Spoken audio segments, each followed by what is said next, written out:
ঘুম থেকে উঠেই দেখি মোবাইলে এক অদ্ভুত মেসেজ এসেছে। অভিনন্দন, বাংলাদেশের সেরা সুন্দরী মেয়ের সাথে ডেট করার সুযোগ পেয়েছেন। চলে আসুন আজ বিকেল 3টায় চন্দ্রিমা উদ্যানে। রবি এর সৌজন্যে এই ডেট করার সুযোগ জিতেছেন আপনি। কর্তৃপক্ষ থেকে আপনাকে অভিনন্দন। আমি কবে কি করেছি যার জন্য এই ডেটের সুযোগ এসেছে তা ঠিক বুঝতে পারছি না। বুঝার জন্য ওই নম্বরে কল করলাম, কিন্তু বন্ধ দেখাচ্ছে। তবে মেসেজটি দেখে বুকের মধ্যে কেমন চিনচিন করছে। ইচ্ছে করছে একবার ঘুরে আসি। বিছানায় উঠে বসলাম। শুনতে পাচ্ছি বাড়িতে ভীষণ চিল্লাপাল্লা হচ্ছে। এর মানে বড় আপা এসেছে। আমাদের বাড়িতে একজনই চিল্লায়, আর সে হচ্ছে বড় আপা। দুলাভাইয়ের সাথে ঝগড়া লাগলেই এই বাড়িতে চলে এসে ফোনে ইচ্ছা মতো দুলাভাইকে বকাঝকা করেন। যেমন এখন চেঁচিয়ে ফোনে বলছেন, আমি তোমার ওই সংসার আর করব না। তুমি এই যুগের ফেরাউন সাগরে ডুবে মরছে। তুমি মরবা বাথরুমে কমেডে ডুবে। তুমি কোন সাহসে বলতে পারলা আমি দিন দিন রোবটিক হয়ে যাচ্ছি? এই রোবট তোমার ওই সংসার করবে না। আর যাও, তুমি একা একা জিন্দেগি কাটাও, আলবিদা বলে ফোন রেখে দিয়েছে। বিগত 11 বছর ধরে প্রতি মাসে 15 দিন আপা আমাদের বাসায় এসে এভাবে আলবিদা জানায়। এর ঠিক 1 ঘন্টা পর দুলাভাই এসে আপাকে সরি টরি বলে বাসায় নিয়ে যায়। কাজেই আপাদের এই বিষয়ে আমাদের বাসায় কেউই নাক গলায় না। আমি ঘর থেকে বেরিয়ে ড্রয়িং রুমে এসেছি। ড্রয়িং রুম পেরিয়ে বাথরুম। আমাকে জলদি ফ্রেশ হয়ে বের হতে হবে। দেখতে হবে যার সাথে ডেট করব মেয়েটি কতখানি সুন্দরী। হাতে সময় খুব কম, কাজেই আপার সাথে কথা বলে সময় নষ্ট করতে চাচ্ছি না। তাই আমি আপাকে না দেখার বান করে লুঙ্গি গামছা নিয়ে বাথরুমে যেতেই আপা বললেন, দাঁড়া, তোর দুলাভাইকে ফোন দে, ফোন দিয়ে বল আমাকে নিয়ে যেতে। আপার দিকে আমি ঘুরে তাকালাম, দেখি তার চোখ দিয়ে টপ টপ করে পানি পড়ছে। আমি তখন বললাম, ফোন দিতে হবে না, 40 মিনিটের মধ্যেই চলে আসবে, তুমি নাস্তা করো, আমার একটু তাড়া আছে। আপা তখন বলল, যদি না আসে, বলেই হাউমাউ করে কাঁদতে শুরু করলো। কাঁদতে কাঁদতে বলল, আমি ছাড়া ওর কোনো গতি নেই, আমি না থাকলে কে ওর লুঙ্গি ঠিক করে দিবে। বেচারা রাতে শুলে সকালে ঘুম থেকে উঠে দেখে তার লুঙ্গি উঠে আছে মাথায়। আমি না থাকলে ওর ইজ্জতও থাকবে না। ওকে ফোন দে, বল আসতে।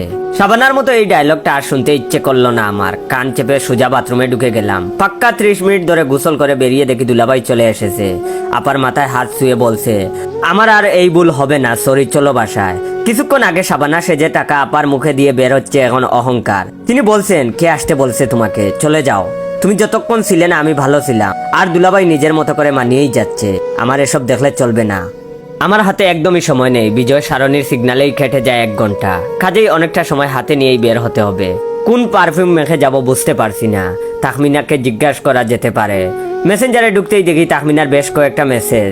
লিখছে, কোথায় তুমি, আজকে কোথাও বের হবে? আমি আজ বাইরে পড়াতে যাব না, শরীর ভালো লাগছে না। এই মেসেজ দেখে বেশ স্বস্তি লাগছে, নির্ভয়ে এখন ডেট করা যাবে। আমি তখন লিখলাম, খুব জরুরি একটা কাজে বাইরে যাব, চাকরির ইন্টারভিউ আছে। কোন পারফিউম মেখে যাব বুঝতে পারছি না। তখন সে রিপ্লাই দিল, আমার সাথে প্রথম দিন যেটা মেখেছিলে, আর শার্ট পরবা ব্লু উইথ ব্ল্যাক প্যান্ট। আমি তখন বললাম ওকে। রিপ্লাই দিয়ে আমি রেডি হয়ে বেরিয়ে পড়লাম। বিজয় সরণির জেমে বাস থেমে আছে। 1 ঘন্টা পেরিয়ে গেল, জেমে বসে আছি। ওই সময়ে হেঁটে গেলে পৌঁছাতে পারতাম, যেহেতু একটা অফিসিয়াল ডেট। কাজেই গেমে কেটকেটা হয়ে যাওয়া ঠিক হবে না। সব মেয়ে তো আর তাহমিনা না যে আমার গাম মুছে দিবে ওড়না দিয়ে। মেয়েটির সাথে কি কি কথা বলবো তা আগে থেকেই ঠিক করা উচিত। কোন বিষয়ে কথা বলবো বেশি, লাইফ রিলেটেড? এটা খুব বোরিং হয়ে যায়। মেয়ে ইন্টালেকচুয়াল হলে ইউক্রেন যুদ্ধ নিয়ে কথা বলা যায়। মনে হয় না ইন্টালেকচুয়াল হবে। কবিতা টবিতা শোনানো যেতে পারে। নিজের লেখা কবিতা শোনাবো, তাহলে এখনই একটা কবিতা লিখতে হবে। তখনই একটা তরতাজা গরম গরম কবিতা লিখে ফেললাম। তোমাকে দেখাবো বলে আমি পাড়ি দিয়েছি 2.5 ঘন্টার জেম। না না, হবে না, বাসে এসবের মুড আসে না। কবিতা লেখার জন্য বা দুনিয়া গভীরভাবে ফিল করার জন্য বেস্ট হচ্ছে আমার তাহমিনা। ও পাশে বসলে এক পৃথিবী লেখা যায়। প্রথম তাহমিনাকে বলেছি, রবীন্দ্রনাথ যদি তোমার সান্নিধ্য পেত, তবে সে আরো 2 জন্মের লেখা অনায়াসে লিখে ফেলতো। তাহমিনার কথা বারবার মনে পড়ছে, একটু খোঁজ নেওয়া দরকার। তাই মেসেঞ্জারে ঢুকতেই আমাকে মেসেজ দিল, কোথায় তুমি? আমি তখন রিপ্লাই দিলাম, যাচ্ছি, জেমে বসে আছি বিজয় সরণি, বলে ডাটা অফ করে আবার ভাবতে লাগলাম। ঠিক করেছি, আমি আরেক মেয়ের সাথে ডেটে যাচ্ছি। এই খবর তাহমিনার কানে গেলে আমার খবর আছে। ইসরায়েলে যেই মিসাইল মারছে, সব মিসাইল পড়বে তখন আমার উপর। অবশ্য সিম্পল দেখা করাই তো। পথে ঘাটে কতজনের সাথেই তো এমনি দেখা হয়। জীবনের নৌকা তো বাসিয়েছি তাহমিনাকে নিয়েই। জেম ছাড়তে না ছাড়তেই আবারও সেই একই নাম্বার থেকে মেসেজ, আপনার ডেট করার পার্টনার অপেক্ষা করছেন। আমাদের টিম লীলাবতীকে রেখে গিয়েছে। আপনাদের সময় শুভ হোক, ধন্যবাদ। ওয়েট, ভিডিওটা শেষ করার আগে আপনাদের কাছ থেকে একটু সময় নিয়ে নিচ্ছি। ইদানিং ভাইয়ের রিয়েল পেজের ভিডিওতে লাইক কমেন্ট শেয়ার আসছে না। দয়া করে গল্পটা যদি ভালো লাগে অবশ্যই বেশি বেশি করে লাইক কমেন্ট শেয়ার করে দিবেন, এবং কমেন্ট করে বলবেন কতগুলা শেয়ার করেছেন। ধন্যবাদ। আচ্ছা, মেয়েটার নাম তাহলে লীলাবতী, কর্পোরেট ডেট। কপাল আমার, কত ভাগ্যবান আমি। তাই জলদি ডাটা অন করে তাহমিনাকে মেসেজে লিখলাম, আমি ভাগ্যবান, ঘটনা পরে বলবো। তারপর চন্দ্রিমা উদ্যানের ব্রিজের পাশে এসে বসেছি, কাউকে দেখতে পাচ্ছি না। যে যার যার মতো প্রেম করছে, আমি হন্য হয়ে খুঁজছি সেই সুন্দরী মেয়েকে যার সাথে আমি ডেট করার সুযোগ পেয়েছি। এমন সময় পেছন থেকে আমার কাঁধে কে যেন হাত রেখে বলল, অভিনন্দন, বাংলাদেশের সেরা সুন্দরী মেয়ে আপনার সাথে ডেট করতে চলে এসেছে। আমার তখন বুক দুক দুক করে উঠলো, কণ্ঠটা খুব পরিচিত।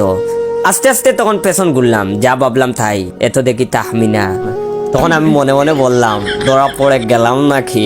তার ঠোঁটে হাসি, সেই হাসিতে মিশানো রাগ, দুষ্টমি, চোখে ভেসে আসে খুন করার এক নেশা। ডান হাতে গাছের মুঠায় একটা ডাল। আমার হাত পা অবশ হয়ে গেল, মনে হচ্ছে আমার হৃৎপিণ্ড বন্ধ হয়ে যাবে এখনই। তাহমিনা কিছুক্ষণ আমার দিকে তাকিয়ে থেকে বলল, কি যেন একটা মেসেজ দিছিলা, ভাগ্যবান না কি যেন, আর কি পরে বলবা বলছো বলো। আমি তখন শুকনো গলায় বললাম, আমি বলদ, দুনিয়ার সবচাইতে বলদ। এই বলদ আপনার কাছে ক্ষমা চায়।